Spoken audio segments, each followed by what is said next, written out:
Don't mind Walter in there. He's one of our regulars. I thought he quit drinking for good. Oh, no such luck. He went on a bender and beat Danny pretty badly. He started shouting like that the moment he woke up. Hey, mister! Hey, can you turn the lights on? The deputies, they don't understand. They won't listen to me. Thank you, man, thank you. Hey, you're all right. You're a good guy. Don't let anybody tell you different. You know, I shouldn't even be in here. The cops, they got it all wrong. See, sure, I beat him up, but I wasn't drunk. I mean, I wasn't drunk at the time. I only got drunk afterward. Okay, listen, you gotta listen carefully now. Here's the kicker. That wasn't Danny. No, sir. It only looked like him. You wanna know who it really was? I'll tell you who it really was. It was a goddamn space alien! I know it sounds like something a drunk would say, but believe me, I wasn't drunk then.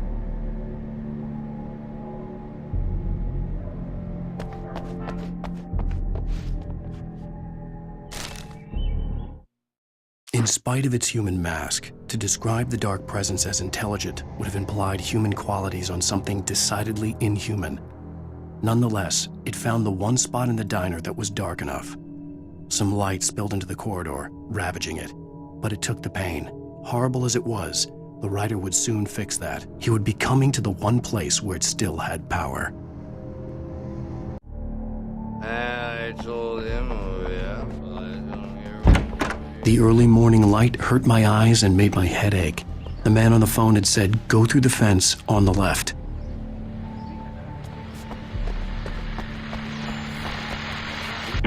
Well, folks, it's been another long night, and it's about time for me to sign off for a while. God knows I need my beauty sleep. Just one more item before I go. It's been a busy night for the Sheriff's Department. We've had a few broken windows, even a report of shots fired on Main Street.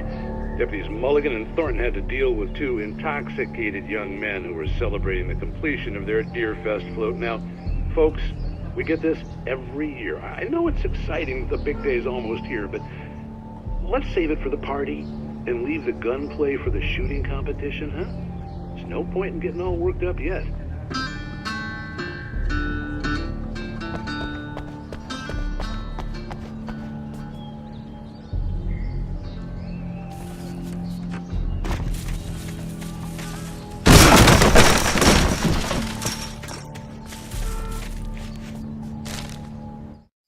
The kidnapper fired his gun one last time, and the shadow vanished into the darkness it had come from. See? Nothing to it, Wake. The thought of Alice in his hands was revolting. We stood on the wooden platform of Lover's Peak, the waterfall and the mountain behind us, the lights of the radio mast blinking red in the heights above. I fought with the urge to take a swing, force myself to speak. Let's cut the act now. Where's my wife?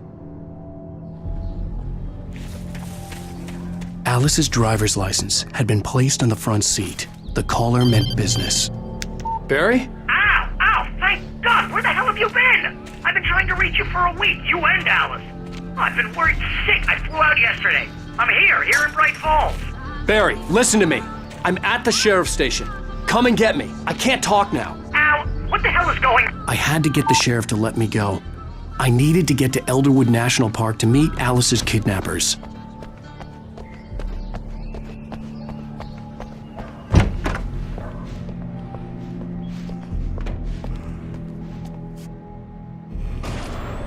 A writer is a light that reveals the world of his story from darkness, shapes it from nothingness.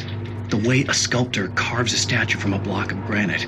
If I stop, the world I'm making dies. Darkness will reclaim it.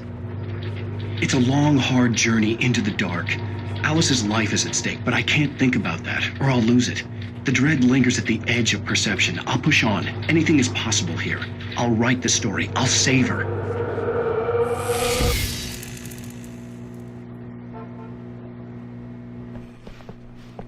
marvelous, Sarah. I just wanted to settle all the damage the Anderson brothers might have inadvertently caused. Are you feeling any better, Mr. Wake? I'd like to leave. Am I free to go? Well, we still need to talk about... Am I under arrest? No, of course not. But I need to know where you'll be staying so I can get in touch with you. I'd avoid the motel. The Majestic is known for its roaches. The cabins at Elderwood are pretty nice, though. That sounds perfect. I'm Dr. Emil Hartman. I'd like to invite you to stay at Cauldron Lake Lodge. Did you talk to my wife? I had the pleasure of discussing your situation with her on several occasions. Did you set something up with her? I invited her here. My clinic is a place where... Oh! Hey! Oh, my! Take it easy. Hey, nobody move! Get your hands off of my client! Who are you? I'm Barry Wheeler, his agent. If you have business with Mr. Wake, you talk to me. You yokels won't know what hit you once I sick my lawyers on your asses. No harm done, Sarah. I'm all right. I don't want to press charges. Mr. Wake, my offer still stands. Get me out of here. What the hell was that about, Al? We don't need a replay of that thing with the paparazzi. I thought they were gonna lock you up.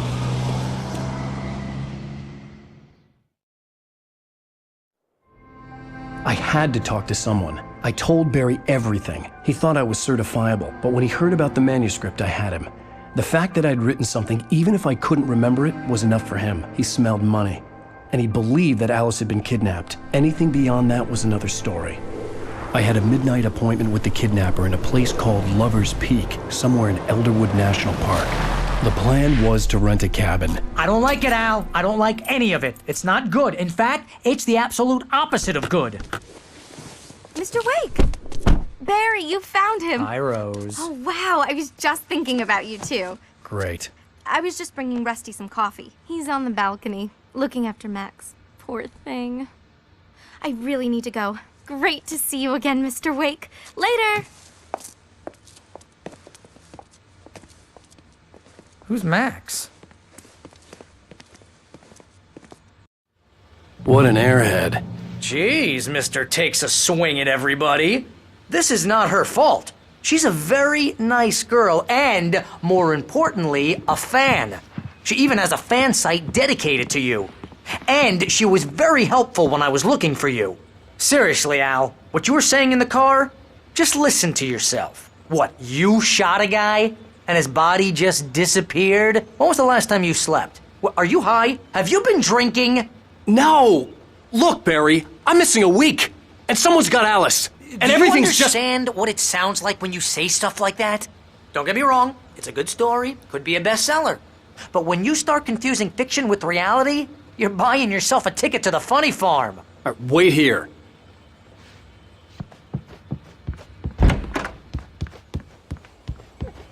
Easy there, boy. I'm almost done. Hey, Rusty, right? You rent cabins. Oh, Mr. Wake. I'd shake your hand, but mine are kind of full here. Actually, I'm sorry about this. Would you mind grabbing the registration form from the desk? It's just across from Bucktooth Charlie. Okay, sure. What happened? Crazy poachers. Max here got his foot caught in a trap. They're illegal to use here. Hell, you're not supposed to hunt within the park at all. But that doesn't stop some lowlifes. Well, at least Max is gonna be okay. He got lucky. Shot I gave him, and I'd rather not leave him alone just yet. The form's on the desk across from the mammoth skeleton. Seriously, Al, you can't just go and meet a kidnapper. Those situations always end up in disaster. You gotta talk to the cops. She's my wife, and it's my call. Can we talk about this later? No, this whole thing, Listen, you hit your head. I mean, geez, Al, come on. You gotta understand how crazy all this sounds. If you're trying to pull a joke on me, freak me out, it's working. Ha ha, let's have a laugh on Barry. Well, you had me going there real funny, Al. You can quit it now.